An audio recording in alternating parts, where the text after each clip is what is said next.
The limiting belief I'm talking about is this idea that life is a zero-sum game.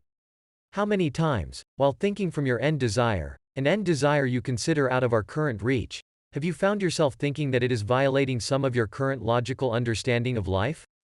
There are different sorts of limiting beliefs that manifests itself as resistance. During our attempt to reprogram the subconscious, we encounter parts of us that we didn't know even existed in the first place. One of the most common limiting idea among these is that life is a zero-sum game. When you make $1 million, do you ask yourself that someone must lose it for you to gain? Or, when you're trying to manifest an SP, do you think that someone must lose your SP for you to finally be in with theirs? I'm not saying that these routes are impossible, but do you know what happens when you focus on these paths instead of focusing on the end state? You end up unconsciously limiting the possible paths.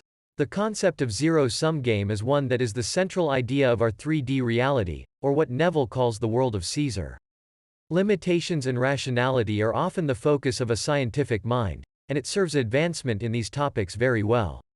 But, when it comes to manifesting and transcending all sorts of limiting boundaries, rationality is the last thing we need. The idea of a zero-sum game is truly the signature belief of all limiting beliefs, but it is the central idea of finiteness of all of 3D existence. This might sound like a broken record, but focusing on the how is not your job. Your job is to really take a snapshot of the end, add clarity and depth to it. I'll make a separate video regarding depth and breadth of your end state, but my current topic is tackling this central limiting belief.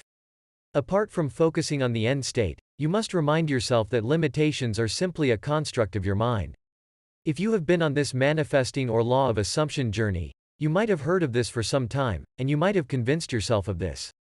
But then when you continued with your daily life, you fell back into that limiting state. Please understand that enjoying the 3D experience requires us to subscribe to limitations sometimes. For example, when we taste something delicious, or witness something that's beautiful, a part of the charm is our ability to surrender and forget everything. But then, we forget to climb back out of this hole. We forget what is truly real. That is, our consciousness. And everything else is just a temporary state, seemingly permanent due to our inability to dissociate with it.